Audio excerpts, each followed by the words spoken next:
Bienvenue sur Cogirl Coach, le podcast qui vous aide à transformer votre vie avec votre herbivore préféré. Je m'appelle Cécilia et je suis Cogirl et coach mindset pour propriétaires de chevaux et éleveurs bovins. Je vous aide à révéler votre leadership caché et à devenir le partenaire idéal de votre herbivore préféré. Construisez votre éducation sur mesure pour une transformation profonde et durable. Résolvez tous vos problèmes en travaillant sur votre mindset, une approche innovante dans le milieu et découvrez une nouvelle façon de vivre en harmonie avec vos animaux et kiffer votre vie, c'est le plus important.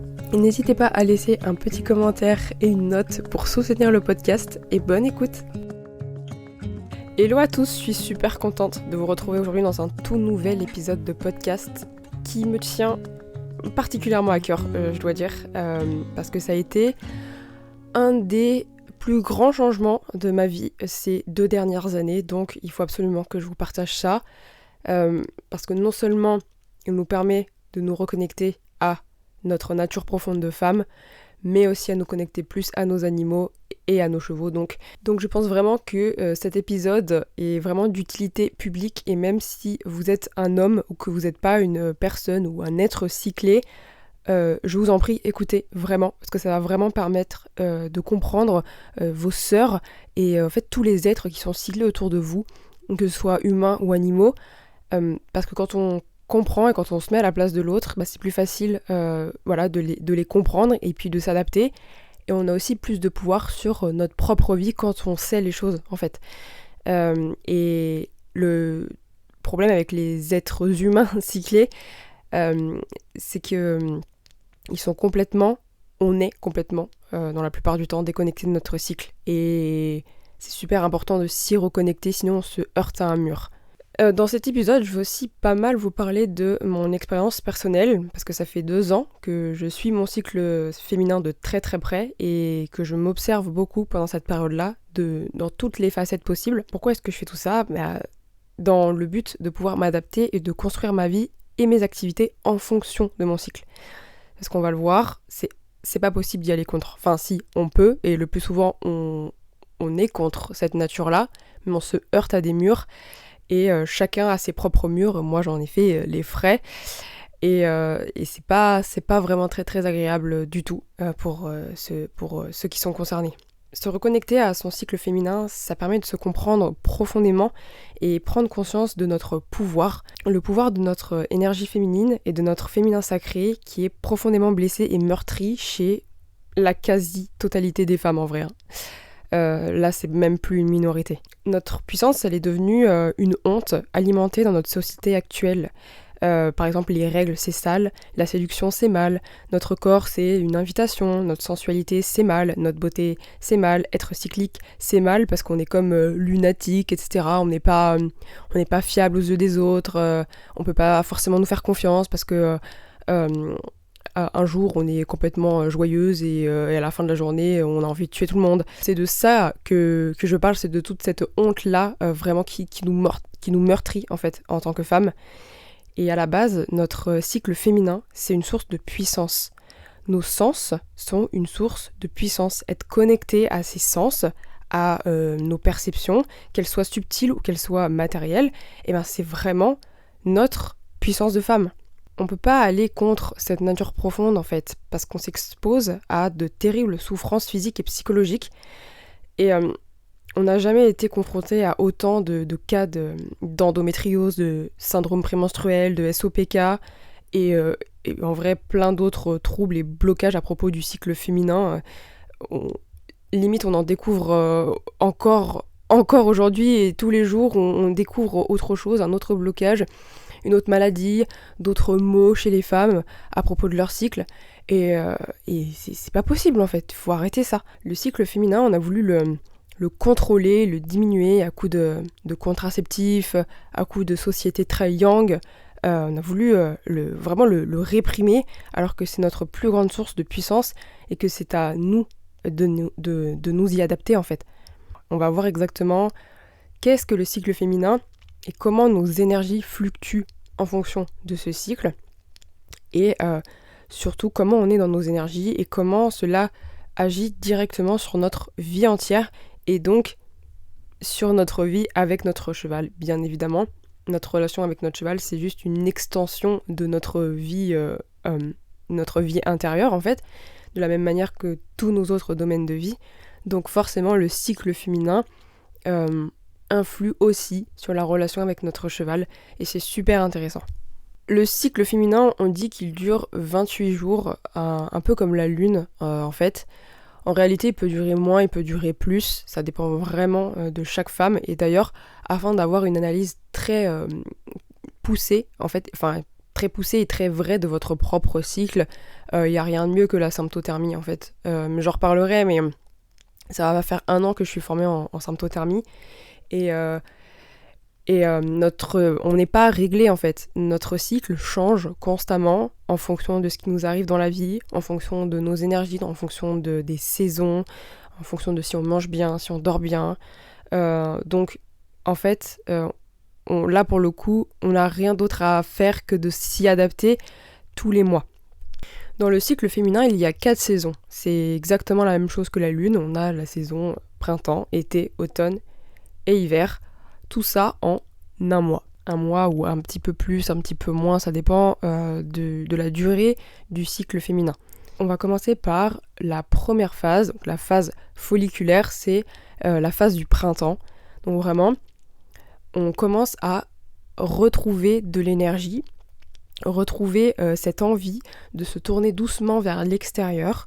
C'est un peu le retour de la lumière après une période de noirceur et vraiment d'introversion. C'est le moment voilà, de papillonner, de retrouver un peu de lumière à l'intérieur de soi, mais aussi on a plus de facilité à se mouvoir, à faire de l'exercice et aussi à rêver et à mettre des actions concrètes en place à ce moment-là, facilement.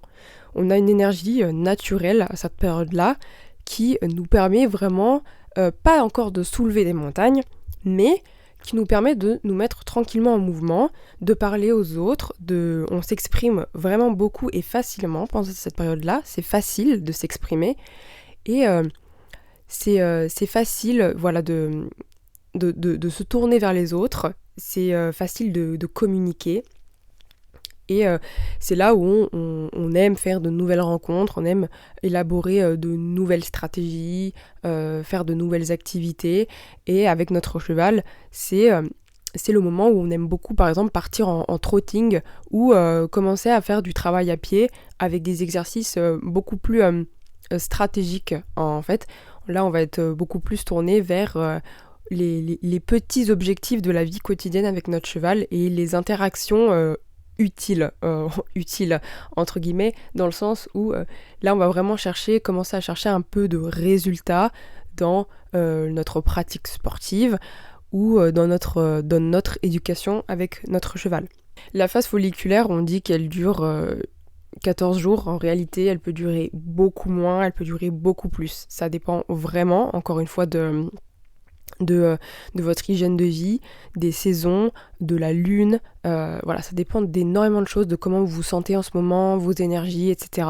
Donc je sais que ça peut être un petit peu frustrant, car autant cette phase-là peut vraiment évoluer, elle peut durer 7 jours, elle peut durer une vingtaine de jours, dans les cycles qui sont longs. Autant dans la deuxième phase, enfin dans la phase prémenstruelle en fait, là pour le coup ça dure vraiment 10 à 15 jours et il y a rarement de grosses variations en fait. Donc je sais que c'est très frustrant de se dire que potentiellement on peut passer que quelques jours dans le mois à être pleine d'énergie. Moi c'est souvent mon cas, j'ai des phases où je suis très haute en énergie uniquement 1 semaine par mois. Donc il faut savoir s'adapter à ça parce que juste on ne peut pas. C'est comme ça qu'on est fait, et quand on s'observe beaucoup et qu'on a conscience de nos énergies, il n'y a que comme ça qu'on peut arriver à vraiment faire évoluer les choses dans sa vie. Donc oui, 1 semaine par mois, c'est 1 semaine par mois où on va soulever des montagnes, où ça va être facile, et le reste du temps on va faire autre chose, on verra juste après. Après la phase folliculaire, donc le printemps, on a l'été. L'été, là, c'est vraiment notre pic d'énergie yang au maximum. On a aussi un peu de testostérone qui vient en pic à ce moment-là. Donc cette phase-là de l'été, on est pleine d'énergie. On a vraiment un gros pic d'énergie. C'est aussi, on peut faire le parallèle aussi avec la pleine lune. On a vraiment un gros pic d'énergie à ce moment-là. C'est vraiment le moment de passer à l'action et de concrétiser tous les projets qu'on a rêvés en fait en hiver et début de printemps. C'est vraiment le moment de passer un maximum à l'action et de célébrer beaucoup, de faire la fête beaucoup et de travailler beaucoup. Pendant cette période-là, on est vraiment capable de soulever des montagnes et de résoudre n'importe quel problème. J'insiste, vraiment, la vie est simple pendant cette période-là. La vie est simple. Alors, il y en a certaines, après ça dépend de si vous êtes bien connecté à votre cycle. Je sais que moi, l'ovulation ne me fait pas mal du tout physiquement. Je sais que certaines personnes peuvent ressentir des décharges dans les ovaires ou dans le dos. Mais honnêtement, moi, à part un énorme pic d'énergie et de concentration, et ben non, en fait, c'est vraiment que du positif cette phase-là pour moi en tout cas. Et j'en profite vraiment parce que je suis très très organisée pendant cette phase et très productive, donc j'en profite un maximum pour batcher le plus de choses possible. Et souvent, sur ma to-do list, pendant cette période-là, je mets les choses et je finis ma to-do list en la moitié de la journée. Et au final, je peux faire... en fait, c'est comme si on pouvait exécuter 2 journées en une. Quand on est dans cette phase-là. On a vraiment une énergie naturelle qui nous arrive sans qu'on ait rien demandé, entre guillemets.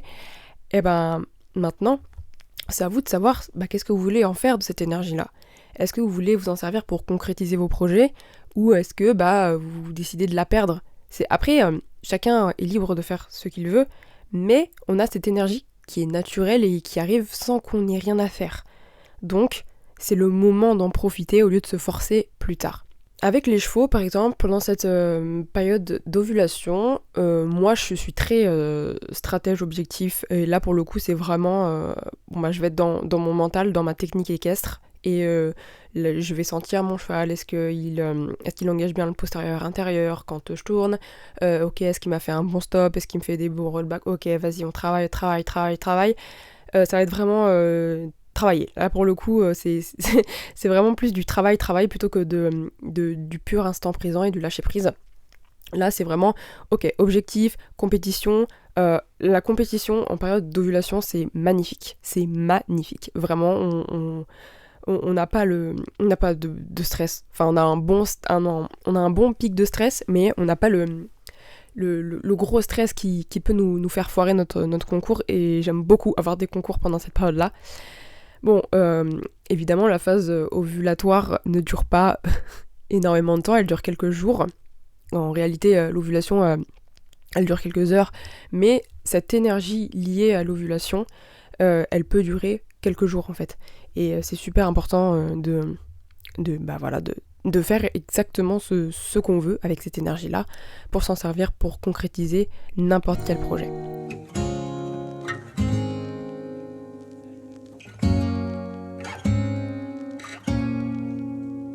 Donc ensuite, et c'est là que les choses se corsent un petit peu pour la majorité des femmes, je pense. On va rentrer dans la période prémenstruelle, dans la phase lutéale, qui est synonyme de l'automne. Et de la même manière que l'automne, notre énergie yang va baisser, notre énergie yin va monter. On a une chute de beaucoup de nos hormones, donc on va avoir moins d'énergie physique. Déjà, on va être beaucoup plus fatigué. Il faut savoir que pendant cette période-là, après l'ovulation, notre température corporelle, elle augmente naturellement.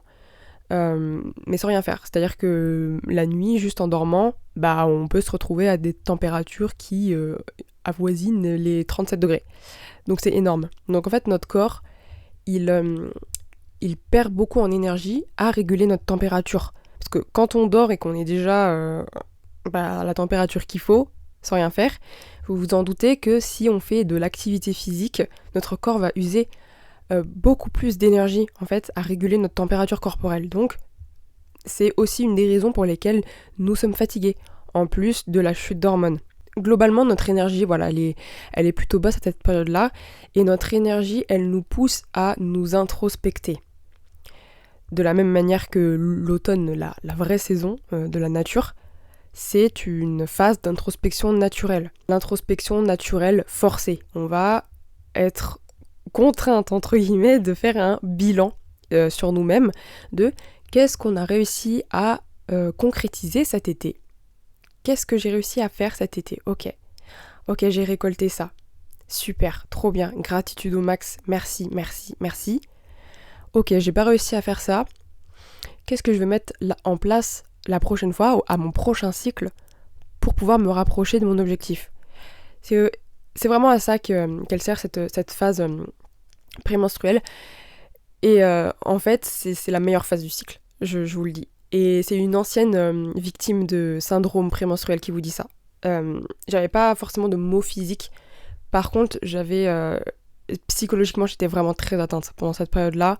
J'avais envie de me flinguer en fait, c'est pas compliqué. Ouais, j'étais en état dépressif 15 jours par mois, il y a de ça 2 ans.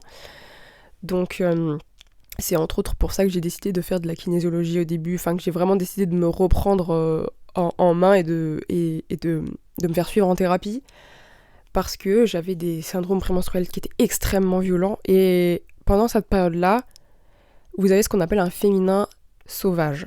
Ce féminin sauvage-là, c'est vraiment votre instinct. C'est en fait votre corps qui vous parle, et plus votre SPM est difficile à vivre, plus cette phase-là est difficile à vivre, plus c'est votre corps qui vous dit « je ne supporte plus cette situation et tu ne supportes plus cette situation ».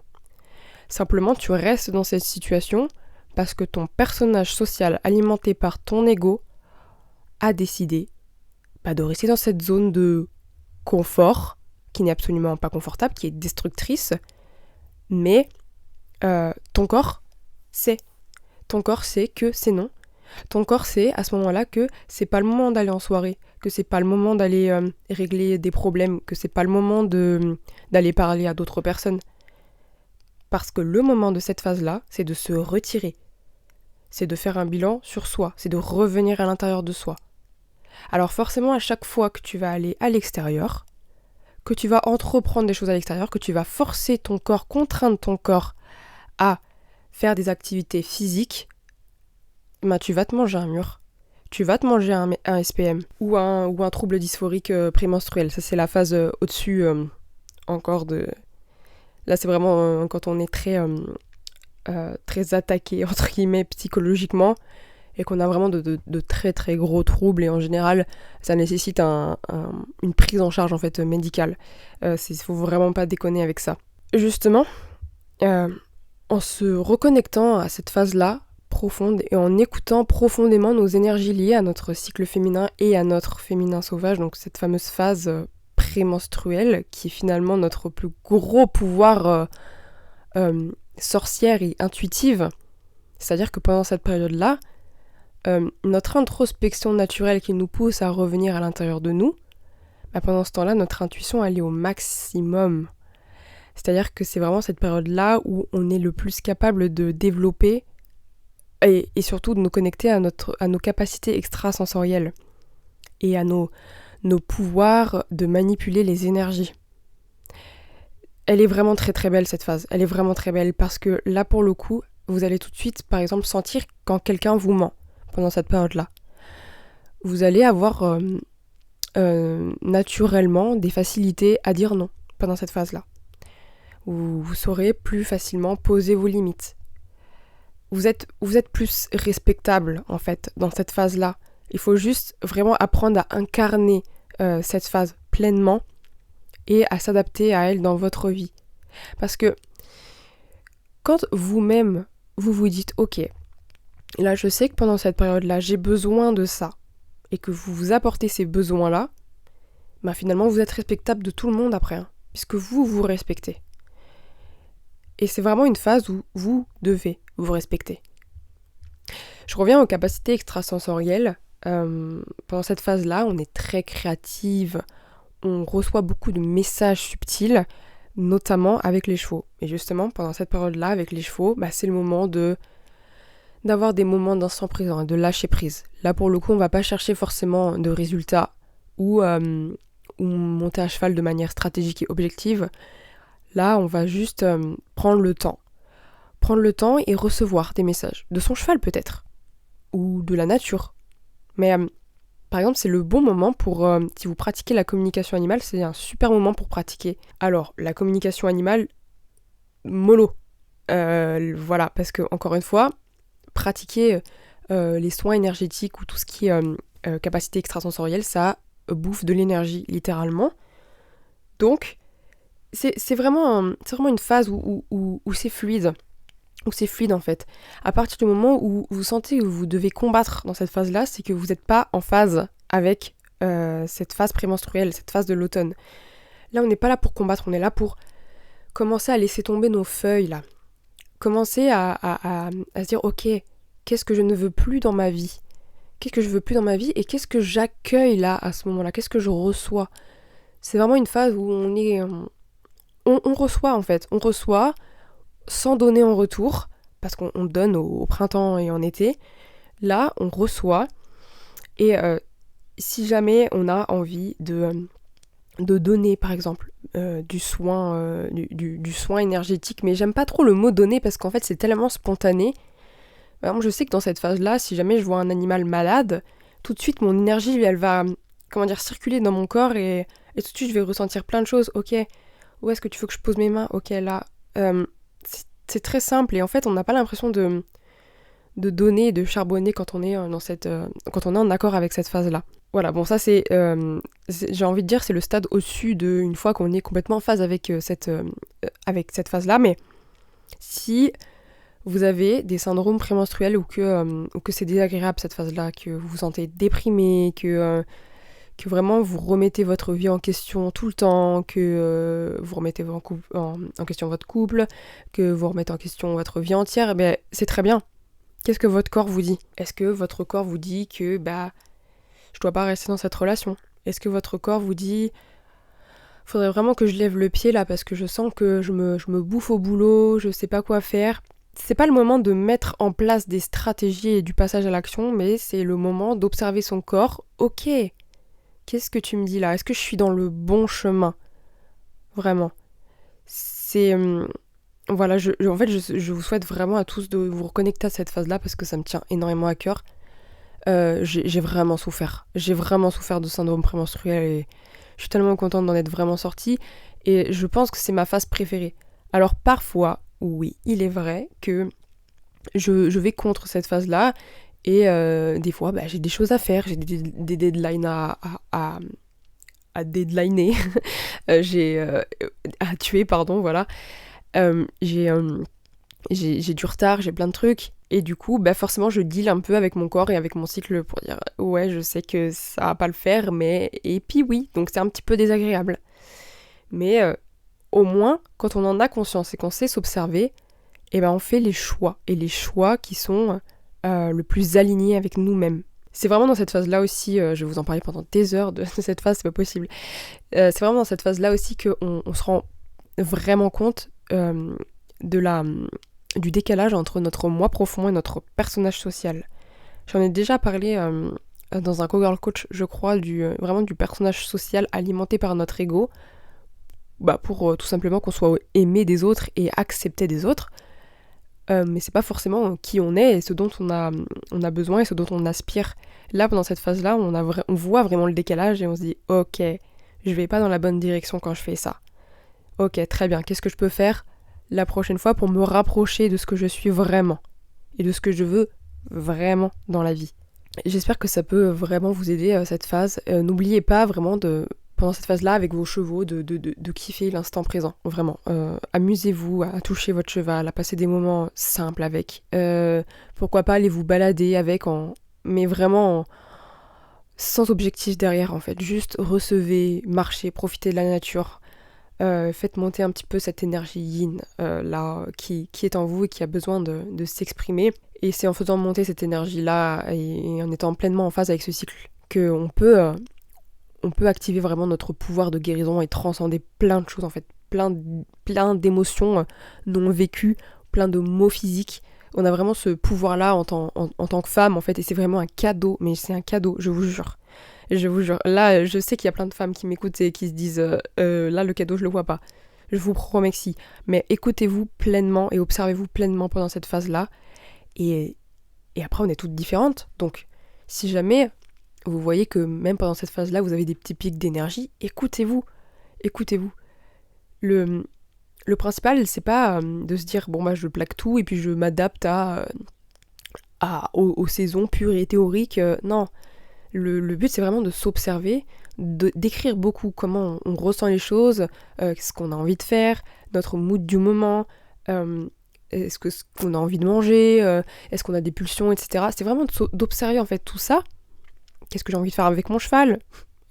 Faut s'en servir de nos chevaux, ils sont aussi là pour ça. Mais c'est vraiment de s'observer et de se dire ok, comment est-ce que je peux designer au mieux ma vie en fonction de ce que je peux faire pour m'adapter à mon cycle. Voilà, ça me tenait vraiment à cœur de vous parler plus en détail de cette phase-là, mais ralentissez, écoutez-vous, revenez à l'intérieur de vous, et c'est le principal. Et ensuite, on a l'hiver. Donc l'hiver, c'est la phase des règles. Donc là, c'est vraiment le moment de prendre soin de son corps et de se régénérer.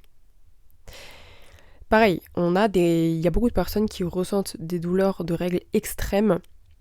C'est encore une fois le mur qu'on se mange parce qu'on n'a pas respecté notre cycle qui vient de se dérouler.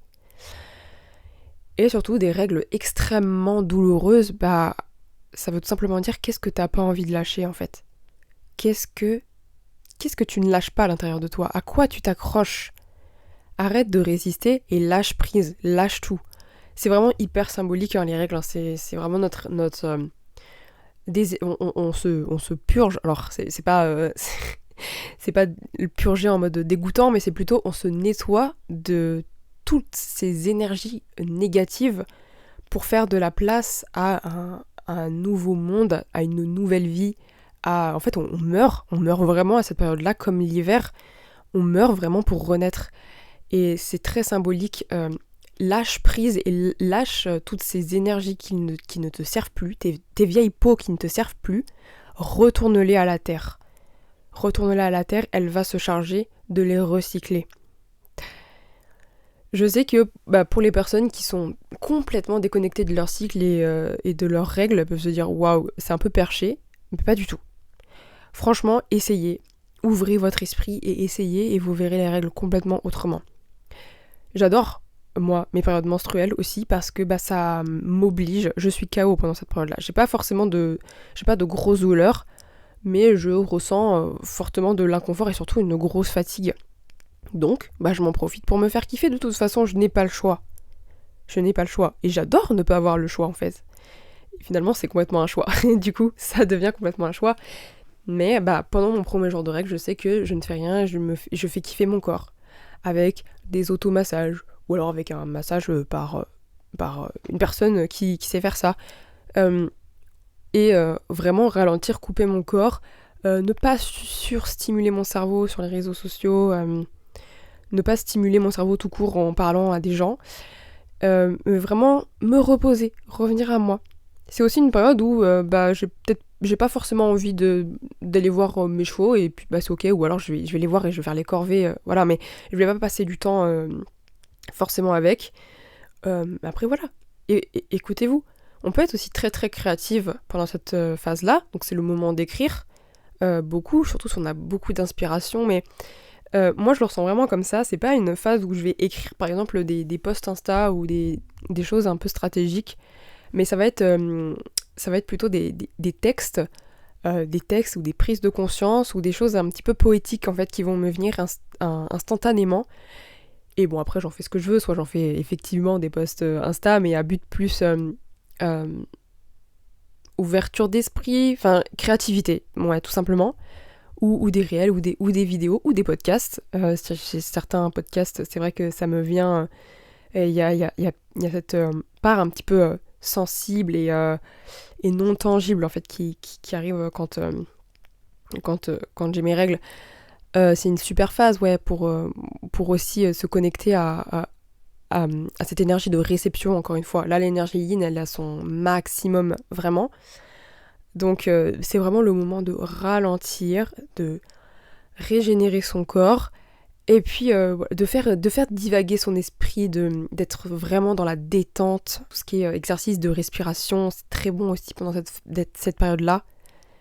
Et vraiment, il faut se concentrer sur le lâcher-prise, cette période-là. C'est vraiment, ok, qu'est-ce que je vais laisser tomber, qu'est-ce qui ne me sert plus en fait dans ma vie que là je laisse tomber, littéralement et physiquement, enfin voilà, voilà, on lâche tout. Mais voilà un petit peu comment se construit le cycle féminin et comment ça peut impacter aussi la relation avec notre cheval. Effectivement, dans certaines phases du cycle féminin, on va avoir l'impression de se battre contre notre cheval. On va avoir l'impression qu'on n'est plus un leader, qu'on n'arrive plus à cadrer les choses, que notre cheval arrive à nous marcher dessus, qu'on n'arrive plus à nous faire comprendre. Mais regardez tout simplement dans quelle phase du cycle vous en êtes, parce que si ça se trouve, vous êtes complètement désaligné avec ça au moment où vous faites l'activité. S'il y a un conseil que je peux vous donner dans ce podcast-là, parce que ça fait beaucoup de notions à intégrer d'un coup, c'est vraiment... Allez, on commence. Jour 1 de mes règles, j'écris absolument tout. J'écris ce que je mange, j'écris si j'ai fait des rêves. Et quels sont mes rêves? Ça, c'est très important aussi. Quel a été mon sommeil? Est-ce que j'ai bien dormi? Est-ce que j'ai eu chaud? Est-ce que j'ai eu froid? Combien d'heures j'ai dormi? Qu'est-ce que j'ai ressenti comme émotion? Est-ce que je suis plutôt frustrée? Est-ce que j'ai ressenti beaucoup de joie? Est-ce que j'ai de la peine? Est-ce que je suis triste? Est-ce que je suis plutôt fatiguée ou est-ce que je suis pleine d'énergie? Est-ce que là, j'ai envie d'aller papillonner? Est-ce que j'ai envie d'aller draguer? Est-ce que non, au contraire, j'ai pas envie de rencontrer des gens et ça me saoule? Est-ce que j'ai envie de parler à des gens? Est-ce que j'ai envie d'aller en soirée? Est-ce que j'ai envie de célébrer? Est-ce que j'ai envie de faire la fête? Ou est-ce que non, j'ai juste envie de rester chez moi, dans mon lit, sous un plaid? Je caricature, mais c'est vraiment qu'est-ce que je ressens aujourd'hui? Qu'est-ce que j'ai ressenti? Ok, très bien. J'en suis où dans mes phases? Ok, d'accord. Et puis on fait un cycle. Et puis après on en fait un deuxième. Et on en fait un troisième. Et au bout du troisième, on commence à voir quelques petites similitudes. Après, voilà, si vous voulez encore plus loin, moi je vous conseille la symptothermie parce que franchement c'est incroyable, hein. Vraiment, pour remettre de la conscience sur son cycle. J'avais déjà remis beaucoup de conscience avant de me lancer. Mais c'est un stade, c'est un autre niveau là, vraiment, pour le coup, on voit, on constate, on sait, on l'a sous les yeux en fait. Donc finalement les données sont sous les yeux et quand on fait le parallèle avec toutes nos énergies, nos humeurs, nos émotions, notre sommeil, quand on fait le parallèle avec tout ça, on peut vraiment remettre de la conscience dessus et après adapter notre vie. Parce que voilà, le but c'est d'adapter notre vie. Encore une fois, on peut pas dire, par exemple je pense à ceux qui sont salariés, on peut pas dire à son patron, bon bah non, j'ai mes règles et puis je viens pas en fait. Ça se fait dans certains pays, d'ailleurs les pauses menstruelles pour les femmes, et franchement, c'est une super idée. Moi je valide plus la chose, parce qu'en fait, en se régénérant, on est 2 fois plus productive que tout le monde, en fait, pendant nos phases du printemps et été. Le problème, c'est que si on se repose pas pendant nos règles, eh ben on va galérer et on va moins être productif sur tout le long de notre cycle. Et puis après, on va être fatigué. Et après, comme on n'aura pas respecté notre cycle, on va se taper toutes sortes de maux, syndrome prémenstruel, endométriose. Enfin, après, bon, dans certaines maladies s'installent au fur et à mesure des années. Et c'est bien plus profond que juste une non-écoute de son cycle menstruel. Il y a aussi toute une histoire de féminin blessé. Je pense que je vous ferai carrément un podcast là-dessus parce que ça me tient énormément à cœur, mais bien sûr que dans notre société actuelle, on peut pas dire à notre patron bon bah non, je viens pas. Ok, bon bah fais ton travail, mais quand tu rentres à la maison, organise-toi et agence ta vie de façon à ok, je rentre à la maison, je me repose, je me fais kiffer, je me régénère. C'est vraiment le maître mot. Je me régénère et vraiment je remets de la conscience sur mes règles. je me nettoie, je me purifie de toutes ces énergies qui ne me servent plus. Voilà. Et par rapport à notre cheval, moi je conseille vraiment de fonctionner comme ça parce que en fait notre relation elle est vraiment beaucoup plus fluide quand on ne se bat pas avec nous-mêmes. Quand on se bat pas avec nous-mêmes, on se bat avec personne. Et s'écouter et s'adapter, adapter sa vie en fonction de soi, c'est une super preuve de leadership. Et encore une fois, leadership de soi avant de leader qui que ce soit d'autre, dont notre cheval. Voilà. Je vais m'arrêter là, je pense que ce podcast est déjà suffisamment long. Mais je pourrais encore en parler pendant des heures de ce cycle féminin-là. Ça a été un gros changement dans ma vie, et avec mes animaux, et dans ma vie en général. Et ça m'a vraiment permis de me reconnecter à mon pouvoir de femme, et surtout le faire respecter naturellement, en fait. Inspirer les autres. Parce que quand on se respecte et qu'on respecte ces phases-là, et ben c'est facile, en fait. Le monde extérieur est plus simple. Et on dégage tout de suite des énergies qui vont en faveur de notre cycle. Je sais pas si je suis très compréhensible, mais voilà. Je vous conseille de vous observer beaucoup, d'écrire beaucoup sur quelques cycles, de pourquoi pas vous former en symptothermie. Je vous conseille vraiment de vous former avec quelqu'un. N'y allez pas seul, parce que c'est quand même une méthode de contraception, ou de conception d'ailleurs. On peut vraiment faire les deux avec, ça c'est super chouette. Mais ça nécessite d'être encadré au début et de vraiment bien se former, parce qu'on est vraiment toutes différentes et on a besoin du coup d'un œil extérieur pour confirmer nos interprétations ou pas, ou les corriger. Voilà, je vous fais de très très gros bisous. Dites-moi dans les commentaires YouTube si jamais ça vous a plu. N'hésitez pas à partager ce podcast partout, et à me taguer, parce que vraiment ça me tient à cœur vraiment que les femmes se reconnectent à leur cycle. Je vois encore trop de femmes qui sont déconnectées et ça me fait super mal au cœur, et je vois toutes ces sœurs blessées, et j'ai moi-même été une sœur blessée qui détestait les femmes, et non, maintenant c'est non, vous êtes toutes mes sœurs et vous méritez de vous reconnecter à votre puissance, et surtout de designer votre vie en fonction. Voilà, sur ces belles paroles je vous laisse, je vous fais de très très gros bisous et je vous dis à la prochaine, ciao.